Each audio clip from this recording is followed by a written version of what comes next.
Hello and welcome to Blocks Live TV. Today is Wednesday, March the 20th.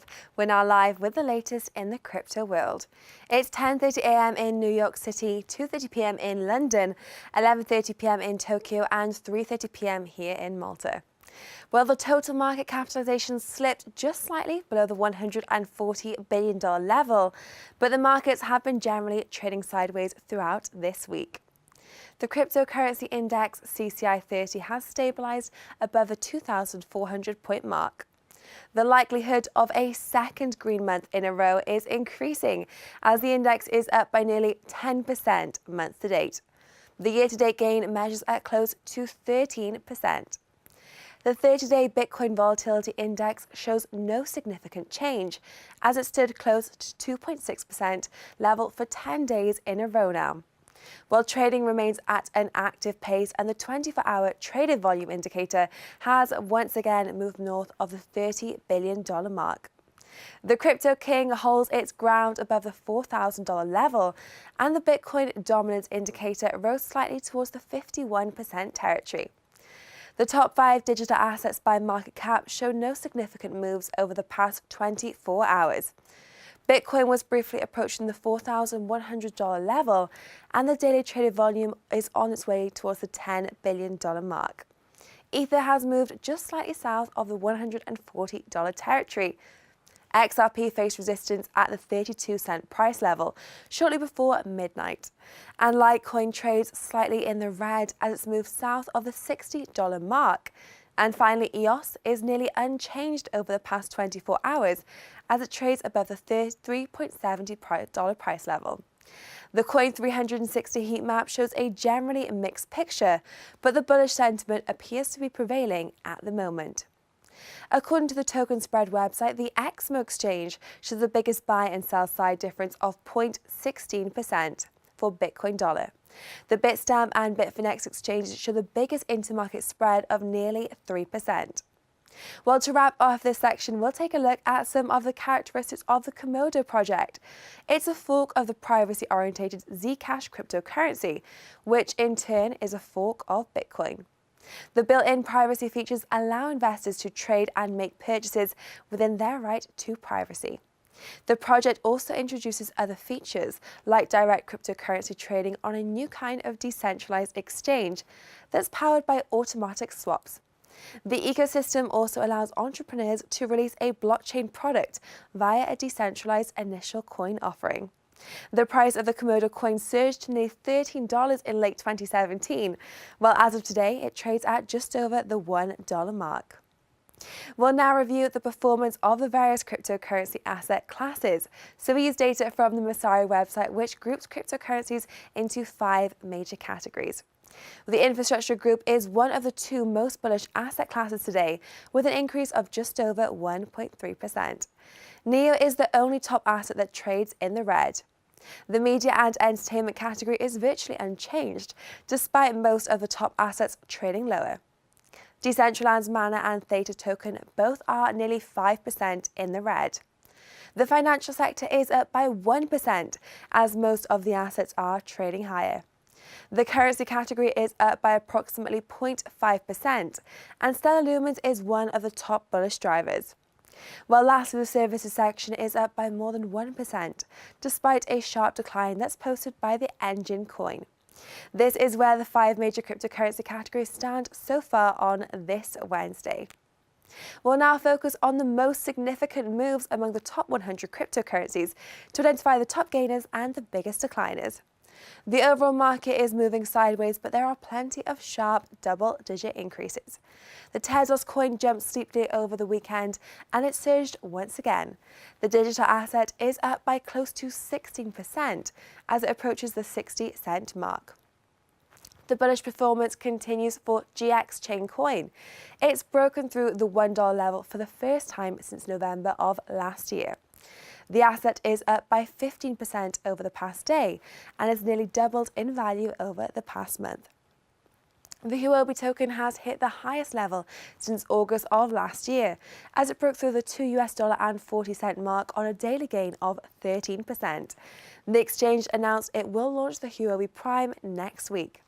The Project Pi coin was heading lower last week, but the trend has changed since Sunday and the asset is up by nearly 9% today. The IOST token wraps up the gainers section with an increase of 7%. Now, there is just a single asset that's down by double digits today, and it is the ABBC coin, which has dropped by nearly 18%.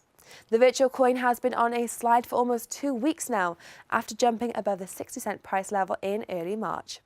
The usually volatile Aurora token is down by close to 8%, and it appears to be trending towards the 1-cent level.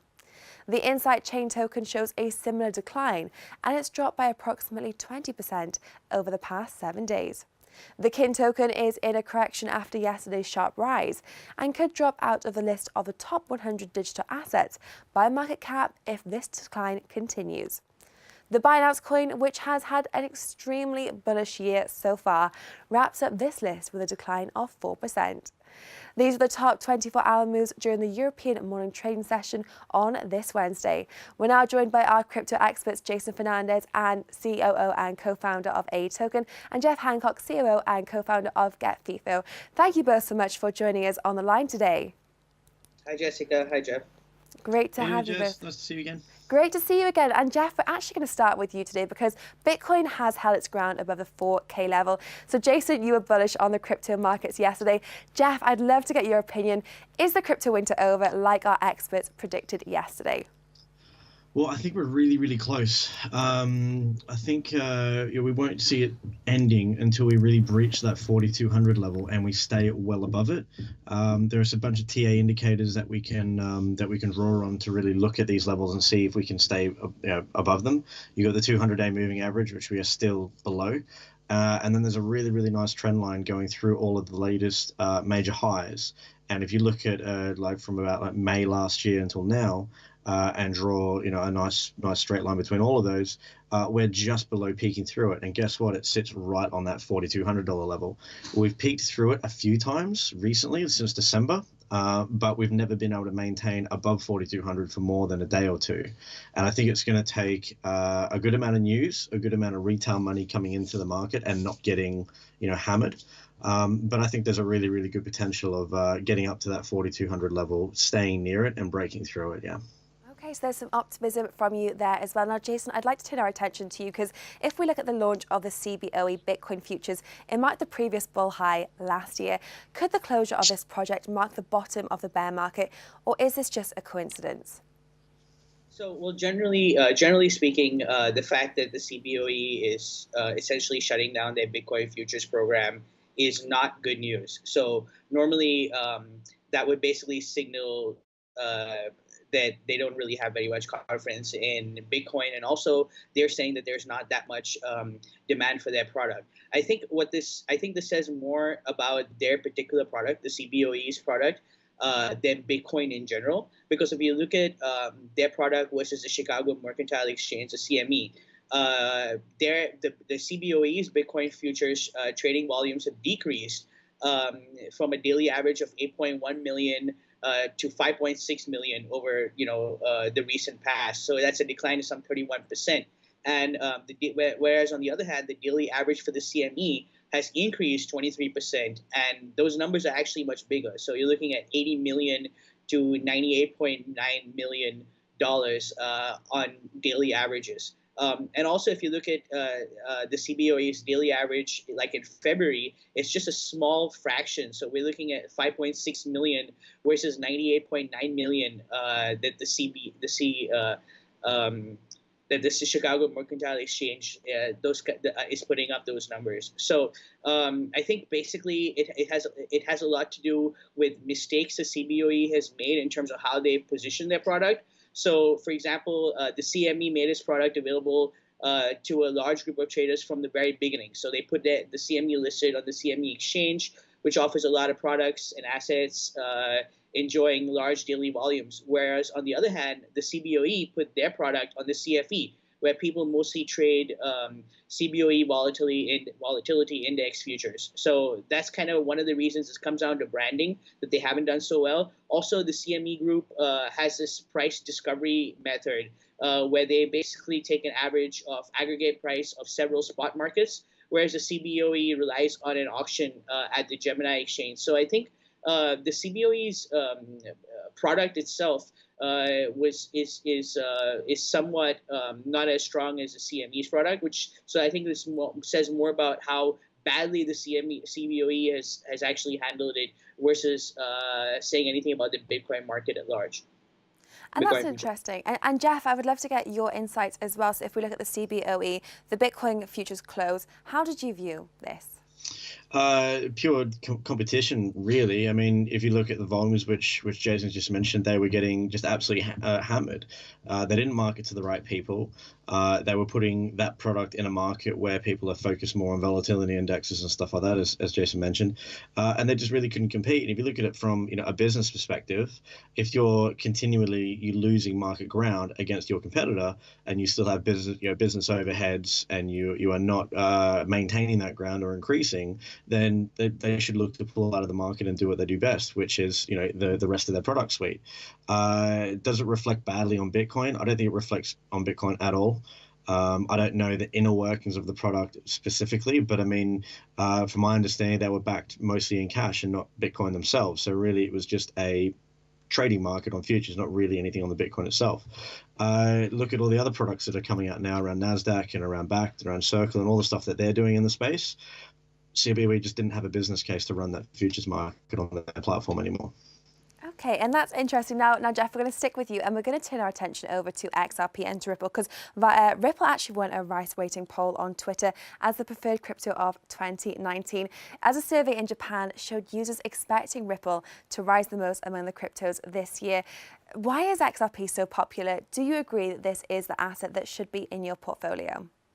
Well, XRP has been consistently in the top 10 ever since its induction, ever since they came out with their platforms and their branding and their real mission statement. I think because they're aiming at the corporate enterprise end of dealing with banks, building larger scale platforms and connecting parts of the world together. They've always been very, very strong in those eyes. They have a very, very strong Twitter following, as well as a social media following as well. And I think because of those things, it needs to be in everyone's portfolio for some reason or another.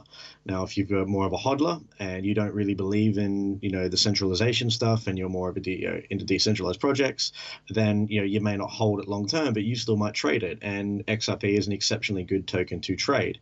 It follows rumor and hype very, very well. Whenever they do a big event, there's usually quite a good rally. So it doesn't have predictable price movements, but it does move around. It's not completely stable. Something comparable to that, you've got in that same article, they were saying it was one of the best ones of 2019, is that Cardano was also mixed into that article as well. And Cardano is one of the ones that I would hold as well as XRP as well. Okay, so Cardano, XRP for you. Jason, what about for you? Do you think XRP is one of the ones that people should be holding in their portfolio right now? So I go back and forth on Ripple because on one hand, they have partnerships with big banks and financial institutions across the globe. Essentia says that they're going to increase their network significantly, going to attract more banks and corporates.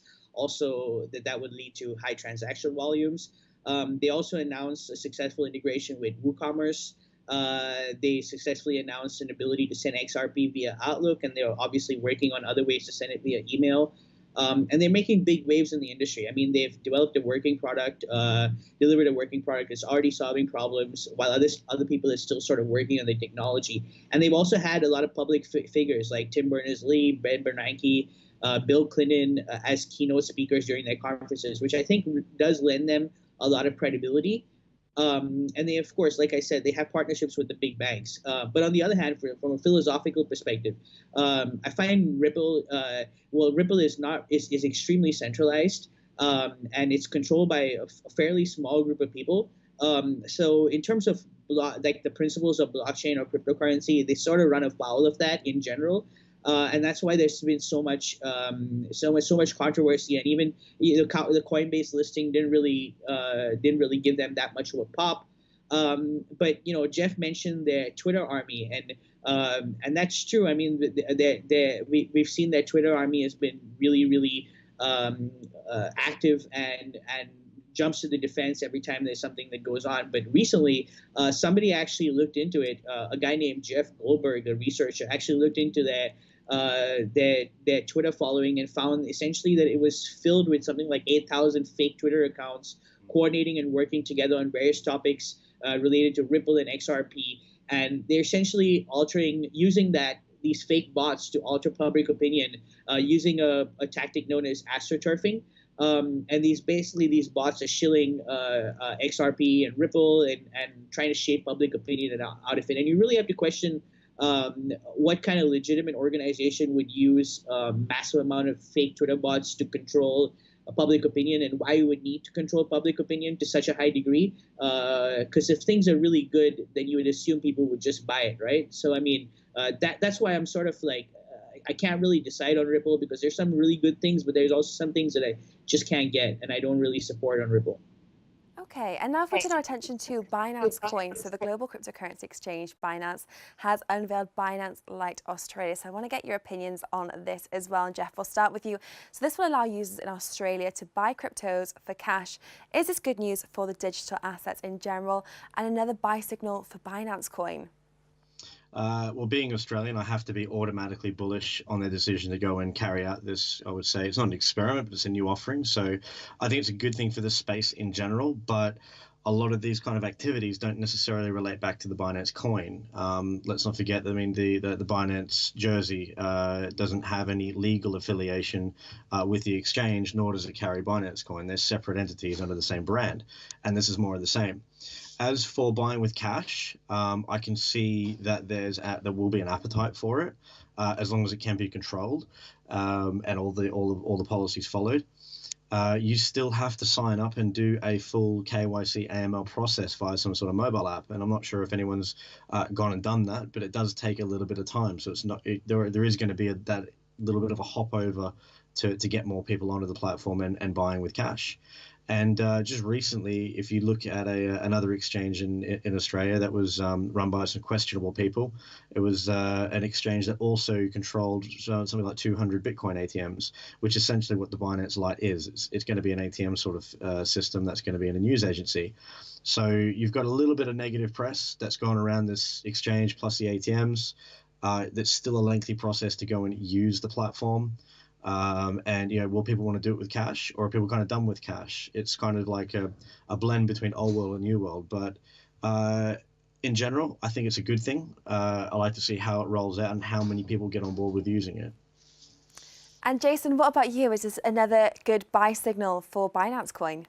Well, I would agree with Jeff for the most part. I mean, I think any on-ramp is a good on-ramp toward crypto. But as Jeff pointed out, it doesn't quite directly correlate to how the Binance coin, to whether the Binance coin will really pop because of any particular news with regards to the Binance Lite Australia. But one of the interesting things Jeff mentioned, KYC. The KYC for this, from what I understand, is fairly simple. It doesn't really even require you to be an Australian citizen to buy it. It just really requires you to have an Australian phone number and then to be physically in Australia, so you can actually load up your account. But other than that, I think it's fairly light, and I think that will encourage a lot of people to probably move to Bitcoin. So certainly for the people that are already interested in Bitcoin, right now it only supports Bitcoin, but it might actually end up supporting some other cryptocurrencies soon. But for the people that are really into Bitcoin, it certainly provides like a very convenient way if you're in Australia to pick up some. And basically all on-ramps are good on-ramps. So does this necessarily have any direct correlation on the Binance coin, or signal a buy for the Binance coin? I don't think so. And Jason, we'll stick with you on this one, because Bloomberg released a report yesterday about the surviving co-founder of Quadriga CX Exchange, Michael Patron. So apparently he's changed his name twice during the past 5 years and was previously sentenced to 18 months in US federal prison. Is this more bad news for the exchange's customers? So I think it's not really that concerning to me that he has a criminal record. The thing that is concerning is that the criminal record is related to things like bank and credit card fraud. And apparently he also pled guilty to operating shadowcrew.com, which is basically a now defunct marketplace that essentially sold and trafficked in 1.5 million stolen credit card and bank card details. So that's not something that you want to hear from somebody you're trusting your money with. it's specific to a financial crime, and that's something that's not particularly great in to have somebody like that at such a high level. But from what I understand, he left Quadriga CX in 2016 because he had certain fundamental disagreements with Cotton over the listing processes for the firm, and apparently both him and his partner have remained Quadriga CX's largest shareholders, but they really haven't had much involvement in the company's operations since 2016. So I'm not really sure that he would be where we would be looking at it.